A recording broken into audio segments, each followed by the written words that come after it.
Welcome to Lifeline, your ultimate guide to bridging the gap between where you are to where you want to be. You can also catch Lifeline on Facebook and YouTube of Billionario News Channel. I am your host, Carelle Herrera, and in every episode, we sit down with experts and individuals who faced challenges, embraced change, and discovered what it takes to move forward. Together, we listen to stories that can help you unlock your fullest potential, whether it is in your career, relationships, health, or personal growth. Join us as we discover how you can create the life you have always dreamed of. Let us all find out right here on Lifeline.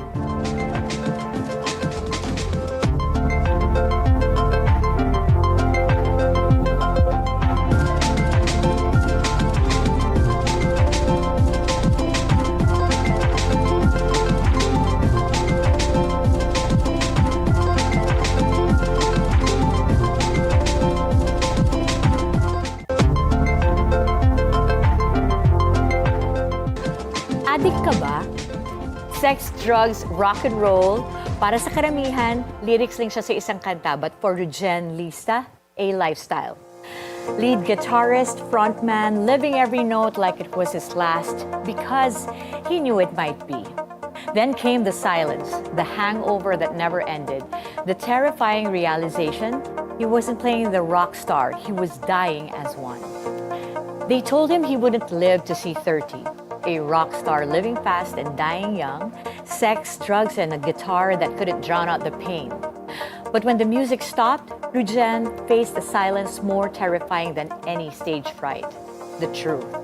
Sober in 2005, but at 225 pounds with a broken heart, literally, a heart attack that should have been the end became his beginning.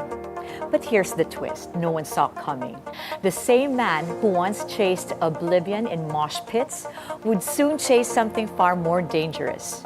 19 full Ironmans, 39 half Ironmans, 100 plus marathons, and one unthinkable moment, shooting himself in the foot just weeks before the Ironman World Championships and still competing. Now, this isn't just about quitting addiction. This is about what happens when you take that same intensity, that same fire, and point it somewhere new. When the stage lights fade, but the spotlight finds you again at the finish line of the toughest race on earth. Tonight, the man who traded that lifestyle for triathlons, who proved that rock stars don't retire, they just find new ways to leave it all on the stage. Ladies and gentlemen, Reujen Lista. Welcome to Lifeline! Hi, Carelle. Glad to be here. Yes, so ang dami kong sinabi doon sa introduction mo. That was like a mouthful. And if we're going to talk about being a rock star and, reaching rock bottom, maybe I could ask, how does being an addict, having that addiction, how does that start? Well, I think I used my addiction attitude. Yun lang naman yun eh. You have some sort of obsession from that thing, shift to another thing, and I think it got better. Oh. So I think trying to use one addiction, switch it to another, would be better. Yeah, I think that's a fact there. Na lahat naman tayo, we want more. Our brains are wired because of dopamine to want more. Dopamine, serotonin, oxytocin. All of those chemicals in our brain that want us to be happy. So there's that search for more. You started in show business. You were performing as, in a band, and you were surrounded by so many people. Yeah.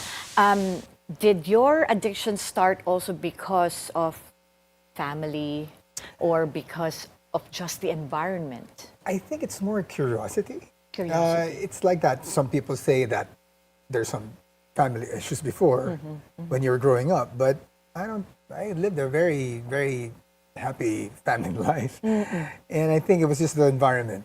So many shows, and you really have to keep up. You have to keep up with every day, every night. Yeah. Sometimes the days turn into night to day. So and then tuloy-tuloy na. So basically, it's just the curiosity of those things that you thought you would have like a sense of happiness, of maybe escaping something, or maybe numbing something. that you really don't know if it's there, and then suddenly you just feel good. The fleeting sense of the fleeting search for happiness, which in the end, you're still lost. It wasn't enough. It wasn't enough. Because I think that's what happens to the brain. When you have something, at a certain point, your brain adapts to it, and it's not Yeah. enough, so you want more.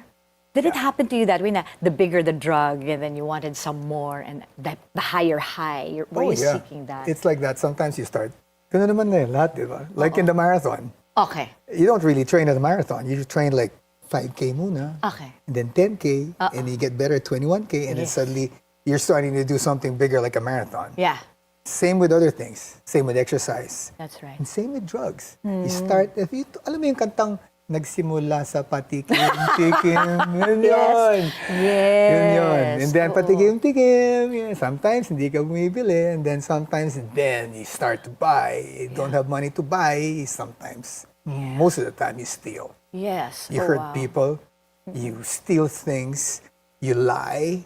And then you're totally a different person. And then suddenly you're a criminal. Yeah, yeah. That's the whole thing of being a drug addict. Yeah, and at that certain point wherein alam naman natin na lahat nga tayo, we want more, pero pag hindi na natin kayang i-manage, that's the thing that gets us into trouble. The unmanageabilities. Right, and I think, a lot of lives have been ruined by drugs, and a lot of people were not able to come back from There's it. only 3 places I know, which, if you're a drug addict, there's only 3 places you'd go. Okay. Either you go to an institution, which is the police or jail, you go into hospital, or you go into the morgue. So I don't think anybody wants that. Wow. Hindi ka ba takot doon? Yeah, That's sure. true. Yeah. I think logically, alam naman ng tao na pwede itong 3 routes na to. But when you are already in that craving, that need for more, nasa addiction phase ka na, wala ka ng logic eh. Wala ka nang pakialam. Hindi na pumapasok yung Hindi na. explanation ng Kaya mga ang tao. lalakas ng loob ng mga tao. Ay, They would okay. do whatever it takes to get that next high. Yeah. Yeah. But then you were a performer, so you felt that malakas ang loob while you're performing. Yeah, it's like that. I mean, at first, before, we thought we sounded good, we looked good. Pero we were like, amats lang pala yun. Pag pinakinggan mo na siya na sober, parang, wow, that sounded so good, man. Parang, after the high's gone, it's like, you sound like shit. right. Yeah. So it's like that. It's the cycle. It's a vicious cycle. Because it could be fun. I mean, we go for something because there's pleasure, Yeah. right? We don't see the pain. Yeah. Oh, and That's then I think you'll say yes to this, that pleasure does not always mean it's rewarding or that it's going to make you happy Exactly. in the long Yeah. run. Were you like in pain? Like some people don't want to stop because there's the withdrawals, all of those things, being removed from friends who you're so used to being with. Yeah. No naman. When you're trying to be sober, you're going to that path of serenity, you really drop everything. You really drop the lifestyle. You drop the friends. The friends were the first ones to go. Yeah. So you really have to accept that mawawala lahat. And the one constant thing that's there lang is your family. So, Yes. but you never listen to your family. That's true. They're the ones who tell you at the very start not to get into those things. So you never listen to them in the first place. Never. But they'd be Yeah. always there. Yeah. I get that. Now, we talked about pleasure, pain. The brain moves towards pleasure. That's why it's easier to take drugs. The pleasure to be with friends, surrounded by people who find you cool. Yeah. And so, facing the pain of being cut away from friends, cut away from things that give you that pleasure, paano mo ginawa? Because a lot of people, I'm sure, who are watching this, who have friends, family, who are in the same situation, they think it's so easy and logical for this person to stop drugs, but it's not. So, It's basically having choosing, balancing everything. Kasi you don't want to be in danger all the time. yes. Diba? So, yun lang. It's choosing, making that choice of like, this has to stop. And I think yun din yung galing mo na pagdating dun sa mga Ironman, sa lahat ng ginawa mo as an athlete, you were willing to go through pain for a bigger reward. Yeah, because well, you paid for it. You paid for it, and you don't want any. There's no refund. So, and that Ironman World Championship, when you talk about Kona World Championship, that's the mecca. That's the pinnacle of all triathletes. That's the goal. Yes. That's the end game.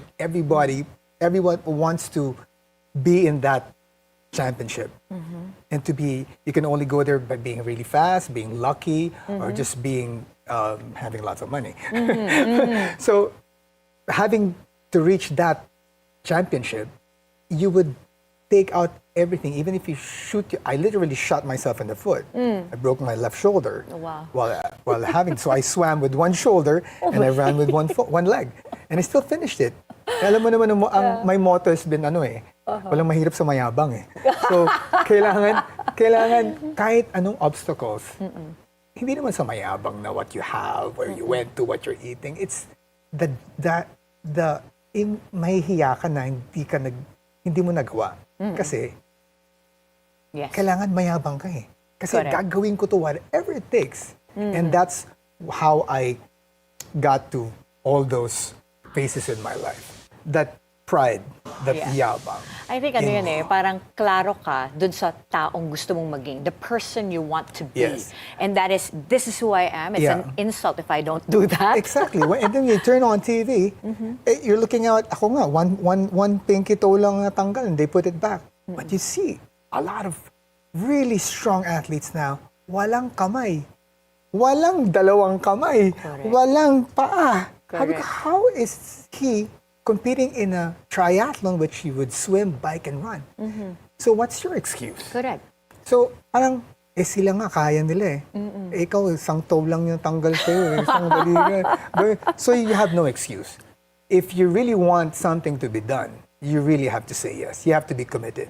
And what your mind can conceive, your body will can achieve. Absolutely. So, that's the whole thing. So, ang dami pa akong gustong pag-usapan at tatanungin ko si Reujen dun sa angle na yon about obsessions. Oh, yeah. So, we'll go on a break for a bit. So, we'll see you in a bit.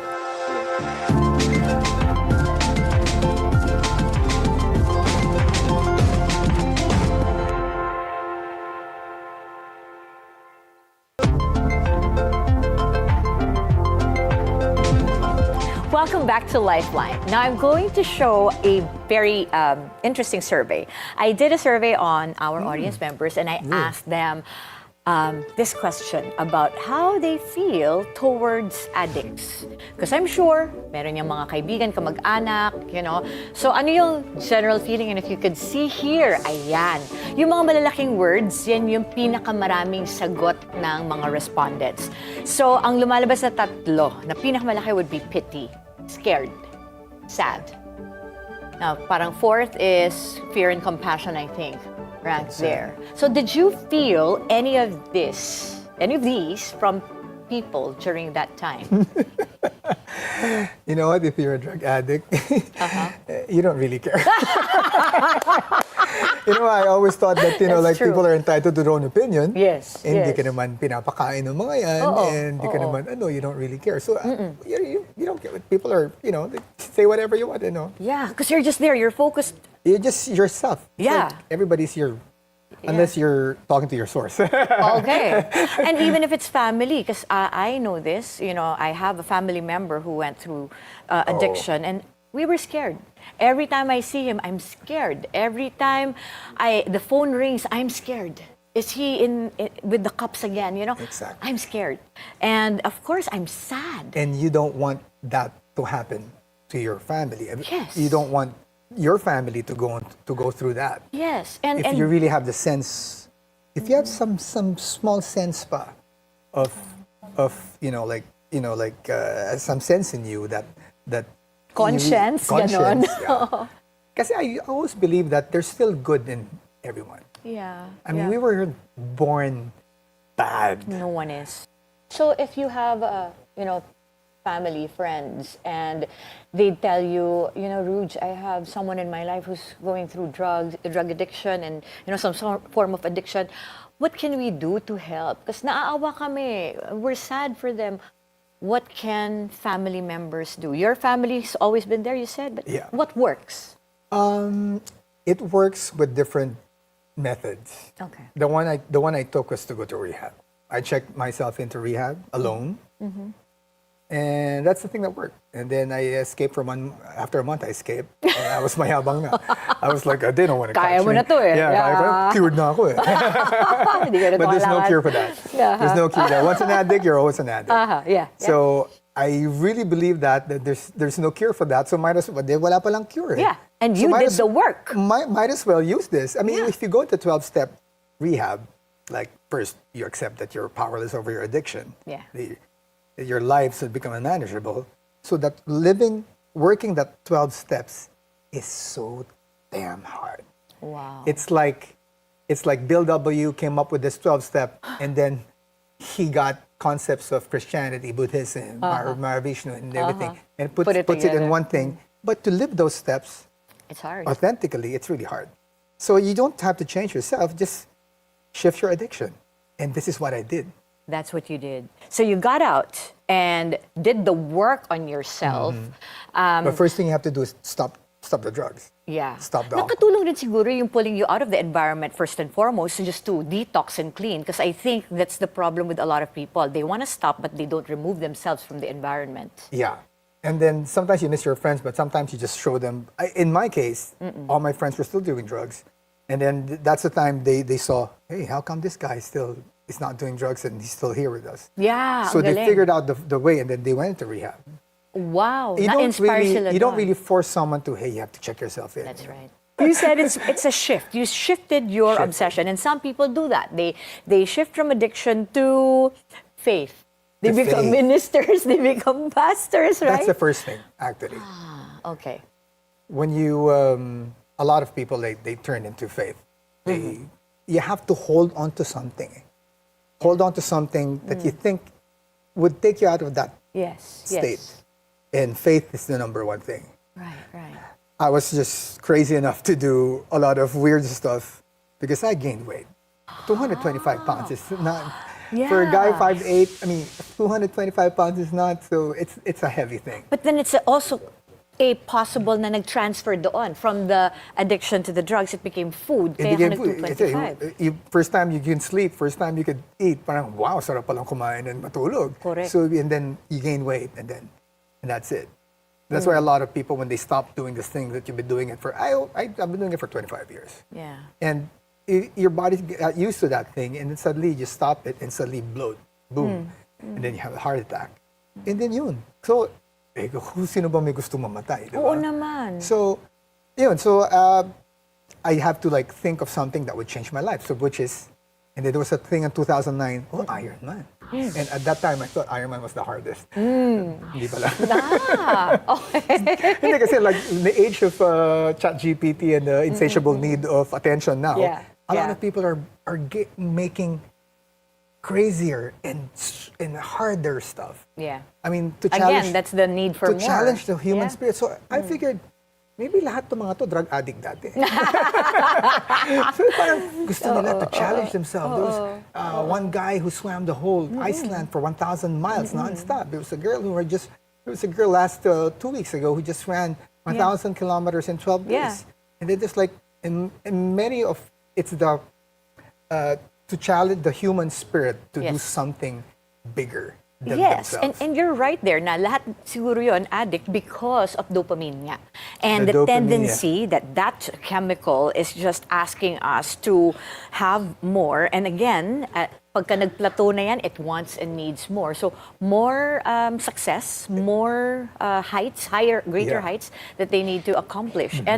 And the good thing though is, hindi naman kasi siya masama talaga eh. Hindi siya enemy, yung dopamine and the need for more. Yeah. It's just that you need to be able to channel it to something You better. have to channel it. Which And you that's, did. That's when you get obsession. Okay. You use obsession in that sense that you have to laser focus that obsession para you know what your goal is, your end goal. Wow. And that's the whole thing. Imagine you start, malay mo, in the future I might climb up Mount Everest or something. But at the moment, I'm happy doing this thing. And ang ginagawa mo ngayon is you're also coaching other people now para mag Yes. triathlons. And I love that you're coaching people who are also addicts and Former drug addicts. former yeah. drug addicts. See, tell me about that. It's, I think they figured that out that, hey, this thing worked for him.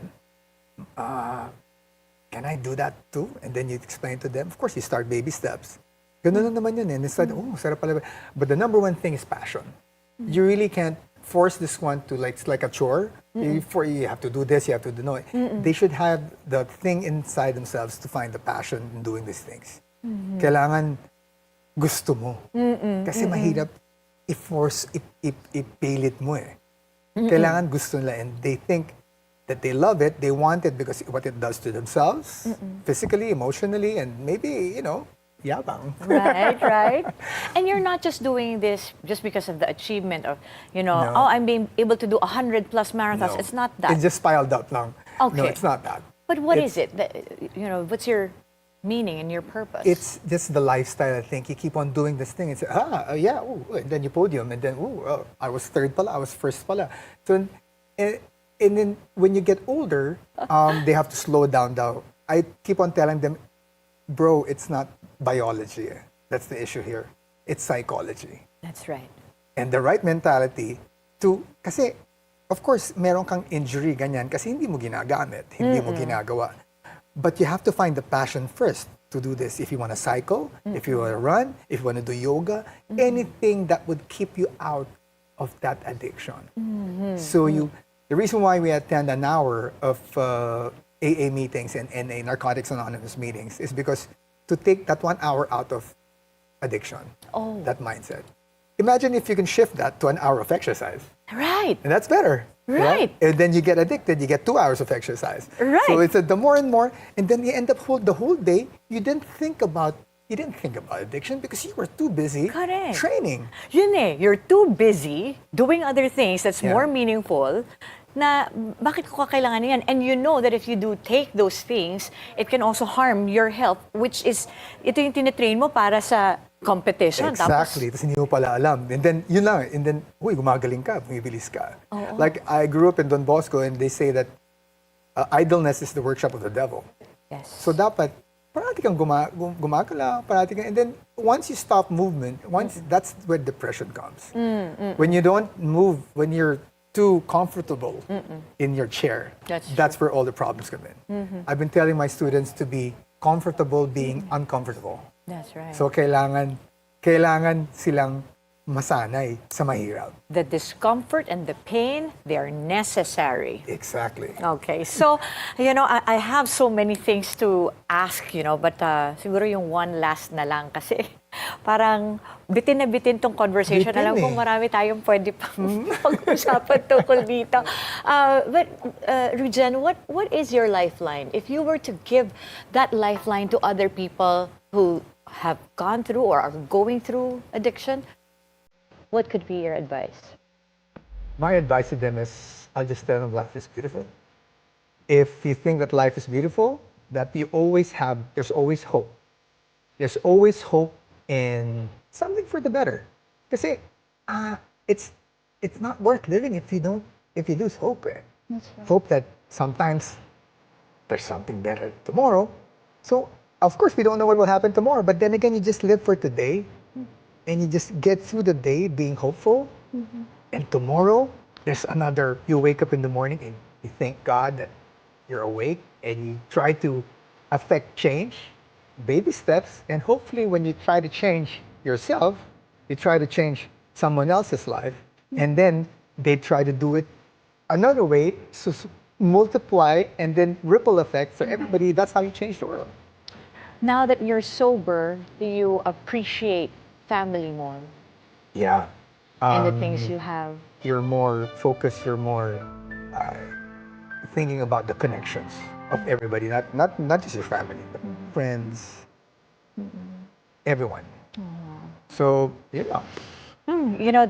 say that a person gets into addiction because they're disconnected, or they become addicts because they're disconnected from reality, disconnected from family. So I think to connect with people who care about you, connect to institutions who could help. Yeah. That would be good. there are a lot already. There are a lot already. And I've been telling them, alam mo, bili ka na ng bisikleta. tanggal yung depression mo. Totoo yan. Because it Yun lang releases yun. endorphins, Yeah. yes, and Yun lang serotonin. yun. It solves a lot of problems. Okay. So you said a while ago that, the idle mind, the idle body is The idle mind. the idle mind. The idle mind is the workshop of the is the devil. workshop of the devil Yeah. because wala kang ginagawa. And we also know that your psychology affects your physiology, how you think, it affects your body. But the other way around also works. Your body, your physiology affects your psychology. So what you did is to put yourself out there and, to just get up each day and do something each day that energizes you and empowers you. Yeah. Whew. Tonight, Reujen Lista showed us that recovery is not a straight line. It is an Ironman. He proved that the same intensity that once destroyed him could rebuild him stronger. That the man who once played with fire could learn to become the flame. Most powerfully, that our darkest moments don't define us, they prepare us. Reujen Lista didn't just escape his past, he outran it, outswam it, outcycled it. He showed us that the same hands that once gripped a liquor bottle and whatever else could learn to grip handlebars just as tight. That the lungs that once filled with smoke could learn to breathe through 2.4 miles of open water. That the heart that nearly gave out had 19 Ironmans worth of fight left in it. More than medals, more than finish lines, his real victory, proving that rock stars are not born, they are forged in the fires of their own comebacks to anyone who's still fighting their demons. You don't need to erase your past. You don't need to pretend it never happened. You just need what Reujen found, a new finish line to chase. Maybe yours is in the pool, on the track, in the road, or simply in tomorrow. Wherever it is, run towards it like your life depends on it. Because sometimes it just might. To our viewers, we'll see you next time. I am Carelle Herrera, and this is Lifeline.